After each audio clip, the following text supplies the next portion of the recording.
Candace Cousins, come to the front, come. Good morning. Good Tuesday morning. I don't know if it was just the fact that I slept on it and I went to sleep thinking about it and woke up this morning thinking about it.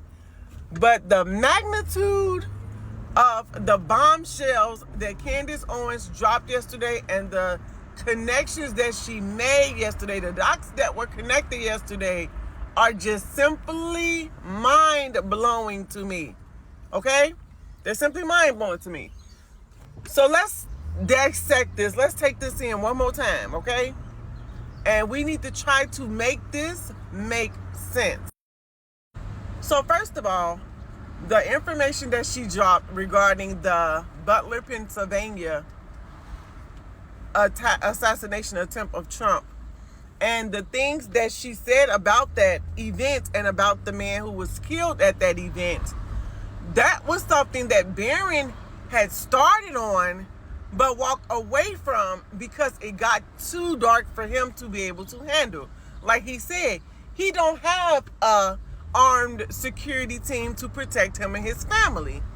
There is no way that he can give this information to the public and sleep at night knowing that his family will be safe. Think about that. Think about that. Think about the fact that in America, a podcaster cannot give information to his audience that was given to him in good faith because it was true and factual, but he can't tell the masses and he can't tell the people for fear of the life of himself, his wife, and his 8 children. What? So exactly what was that information that Barron Coleman and Candace Owens revealed that made life dangerous for Barron Coleman? So Corey, the man who was killed at Butler, he had a best friend. This best friend worked at a company that produced the powder that you use to make bombs, okay?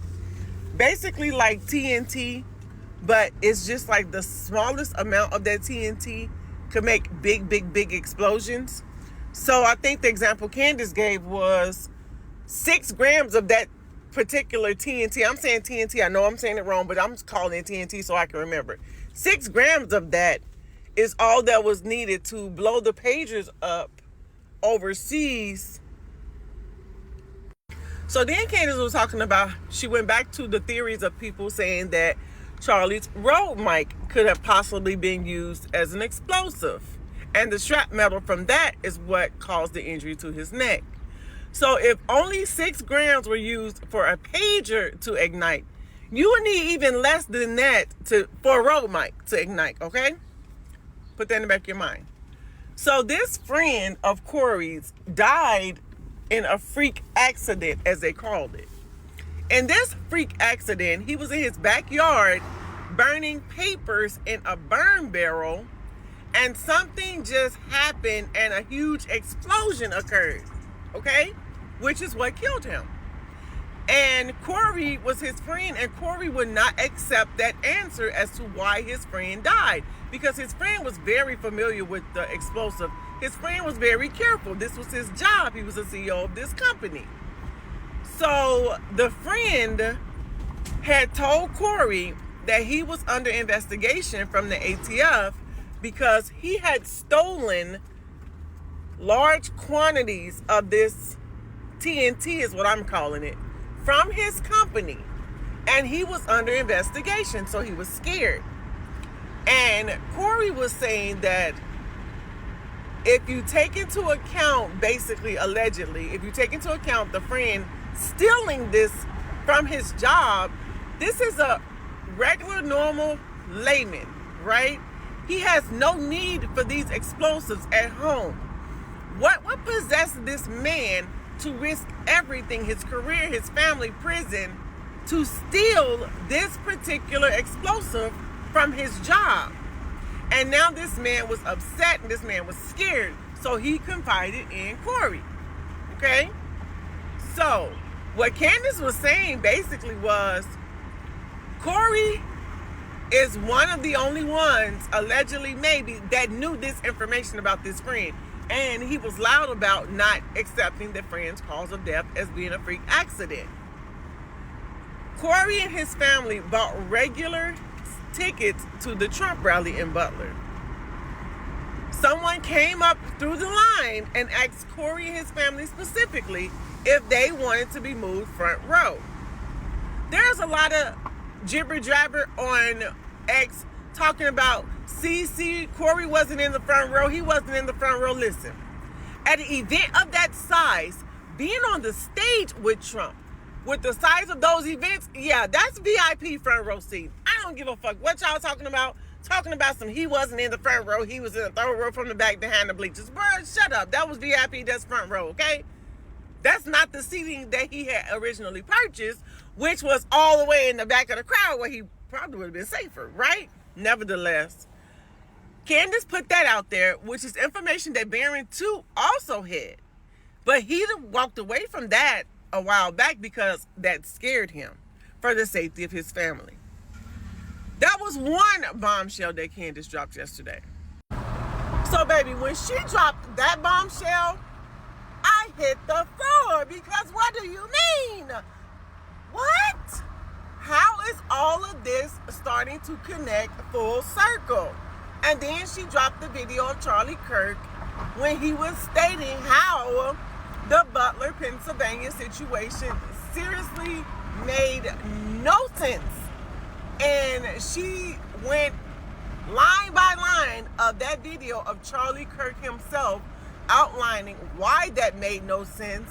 And she contributed it to his death. And it was basically the same questions as to why his assassination did not make sense and why the things we were being told about his assassination did not make sense.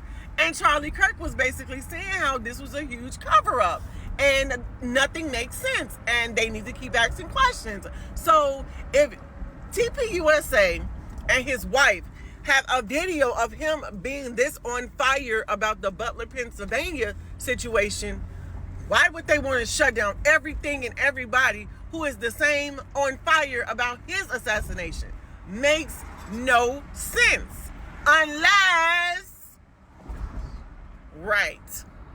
And then Candace went into more details about how she feel about the fact that Tucker Carlson did tell her that when he had dinner with Charlie and Erica, how our greatest ally, Erica, presented herself at that dinner.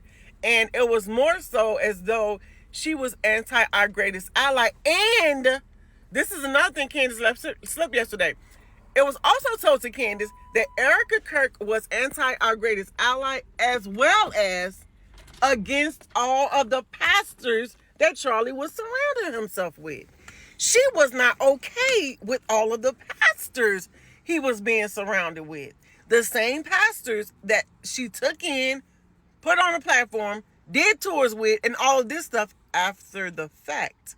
And so Candace was saying how that made no sense to her and how it seems like Erica Kirk was accelerating Charlie Kirk's turn from our greatest ally.